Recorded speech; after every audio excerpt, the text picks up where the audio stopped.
Último momento en Crónica. Último momento. Otro golpe para los abuelos. No congelarán el precio de los remedios. Móvil, Fernando Moreno en vivo.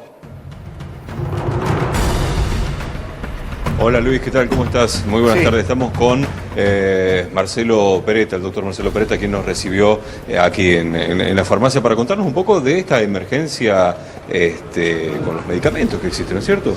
Efectivamente, hemos pedido la emergencia farmacéutica, la emergencia farmacológica, porque la gente no puede pagar el precio de los medicamentos. Y ustedes bien decían, no hay acuerdo con los laboratorios se desentendieron de su responsabilidad en el precio de los medicamentos. Claro, el gobierno ahora los llama a los laboratorios cuando hace 3 años y medio que les viene dejando librado al azar el aumentar el precio del medicamento que quieren. Y ahora los laboratorios se dan cuenta que el gobierno ya no tiene el respaldo de los votos, no tiene autoridad para convocarlos y les ha dicho que no.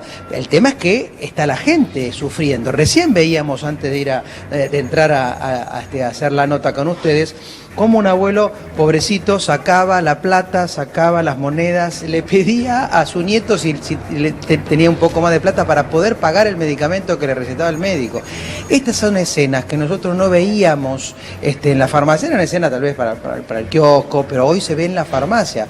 ¿Por qué? Porque el medicamento siempre la gente tuvo la plata para pagarlo o tenía la cobertura. Hoy no tiene la cobertura y porque la gente está desempleada. Recordemos que hay 2,5 millones de adultos, sí, de personas, de argentinos que no tienen ni prepaga, ni obra social, no tienen trabajo, entonces necesitan los medicamentos gratuitamente. Entonces, en el marco de la emergencia hay que congelar, pero no que el gobierno le pida a los laboratorios. El Congreso, el Senado de la Nación se tiene que expedir, congelar el precio por 90 días, conformar un banco de medicamentos gratuitos para estos, digamos, carenciados y desempleados que no pueden pagarlos. Y nosotros, aprovechando que hoy es el Día Mundial del Farmacéutico, le mando un saludo a todos los compañeros farmacéuticos que me están viendo, redimensionar la figura del farmacéutico para que pueda acompañar los tratamientos médicos, porque hoy el médico prescribe un medicamento que el paciente después no lo compra, no lo toma, y el médico cree que el paciente tomó ese medicamento,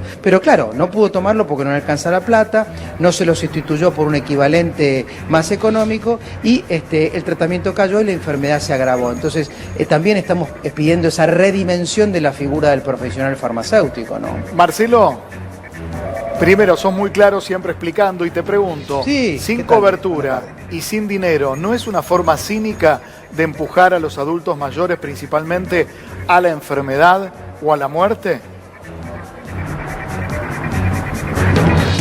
Totalmente, Luis, tal cual, vos lo has dicho, tal cual. Esa es la decisión, yo creo, política de este gobierno, empujarlos a la muerte, porque cuando uno no le da cobertura, no le da protección, deja que aumenten el precio de los medicamentos por encima de la inflación, por encima de las paritarias, por encima de las jubilaciones, porque cuando uno hace el corte del valor del INDEC, cuánto aumentó la inflación, ve que los medicamentos aumentaron el doble. Concretamente, la inflación de agosto, según INDEC, fue 4%, pero la inflación de agosto de los medicamentos fue 6,1%. La interanual fue 54%. La interanual de los medicamentos fue 87%. Entonces, indudablemente que es un abuso en materia de precios, y cuando el Estado deja librado al mercado, lo que está haciendo, en otras palabras, es dejando que se muera. Lo que está haciendo, en definitiva, el funcionario que queda en la cartera de salud o la desmantelada Secretaría de Comercio, que se dedicaba justamente, entre otras cosas, a controlar un poco que el precio de los medicamentos o el precio de las prepagas no fuera tan abusivo. Bueno, hoy está desmantelado. Bueno, al no haber controles, y bueno, pasa lo que pasa. Los laboratorios aumentan el precio de los medicamentos acá en las farmacias, en la computadora de la farmacia. Cuando uno le dice el precio, la gente dice, bueno, después vengo, trata de juntar algo, compra uno de los 3 recetados y ahí su enfermedad se agrava porque no puede cumplir el tratamiento que el médico le prescribió. Entonces sí, coincido, es una forma de dejarlos morir a los adultos mayores. Rochi. Claro, Peretta, incluso caen las ventas, como decías vos, de los que fueron recetados. Y me traslada, por ejemplo, al caso de mi abuela, que el otro día le agarró un pico de presión. Y cuando le preguntamos, ¿tomaste la pastilla? Tomé solamente media para que me dure también para el día de mañana. Eso es terrible. Bueno, vos sabés que es una práctica, exactamente, es una práctica común, lamentablemente, claro. La gente cree que, bueno, es lo mismo tomar media pastilla o tomar una pastilla cada 2 o 3 días en lugar de tomar la pastilla, todos los días como obliga a un tratamiento crónico. Y en ese sentido, cuando uno toma menos dosis, en definitiva, la enfermedad se agrava.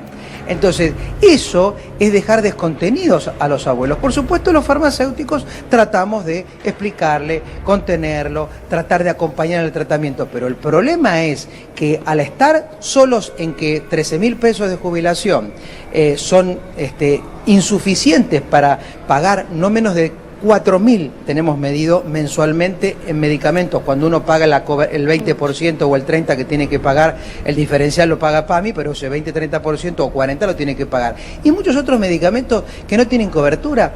Por ejemplo, unas vitaminas.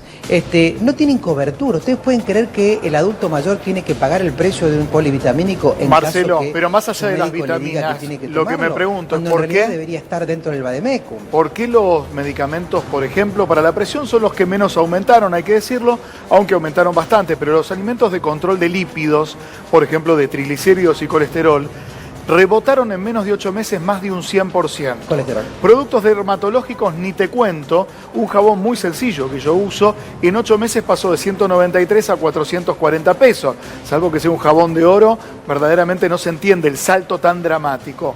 Digo, más allá del no control, hay algunos factores que empujaron, además del dólar, que no aumentó tanto, ¿sí? Un 30, ¿cuánto, Coco? ¿Aumentó un 40 desde el principio de año? Sí, no, desde el principio de año sí, claro, un 30 o 40, pero fue, digamos, la disparada más fuerte fue después de las PASO, ¿no? Que aumentó casi un 20% y eso se trasladó, bueno, no sé si Marcelo lo puede decir, rápidamente al precio de los medicamentos. Bueno, eso se trasladó, pero además, ¿los laboratorios aumentan por las dudas? Sí. Tal cual, otra definición clara que hiciste, por las dudas. ¿Por qué? Porque cuando vos ves la inflación, ves el dólar, haces el análisis de una rentabilidad lógica que debían tener, vos ves que el precio supera toda esa situación, el dólar, la inflación y la rentabilidad lógica que tienen que tener. Quiere decir que va el por las dudas. Y el por las dudas es poner un precio de un medicamento elevadísimo que la gente no puede comprar y aumenta algo que hemos medido el Sindicato de Farmacéuticos y Bioquímicos en los últimos 3 años, cada 3 años se mide, que es la morbimortalidad asociada al medicamento. Es decir, el agravamiento de los cuadros de salud o las muertes por no tomar los medicamentos en tiempo y forma.